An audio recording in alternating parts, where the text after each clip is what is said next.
Hey guys, in this website walkthrough tutorial, I'm going to show you how to create your username and password for your new online MO Deferred Comp account.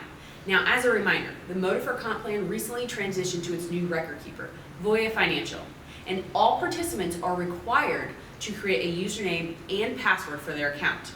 Okay, let's get started. First, you're going to go to modeferredcomp.org and click the login button at the top of the page, and then choose the register now button on the following page.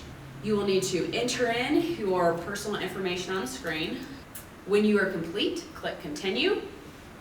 Now, if you have an email address on file, a one-time passcode will be sent to your email address. You also have the option to send your code to your mobile phone or to your work email address by clicking the Use Alternative registration link. Okay, now we're going to enter in our code and click Verify. Now you can create your username and password. You will also need to enter in your email address, that is a required field, and your mobile number. When you are complete, click Continue. On the following screen, you will need to once again verify your account using your mobile number or your email. And then we're going to click Send Verification Code.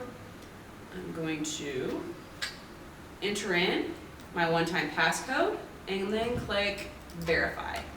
The last step is to choose whether you want to register your device, and then you will be automatically logged into your account. You're done. It's really that simple. It takes probably a good 5 minutes to complete, so get out there and register your new account by creating your username and password.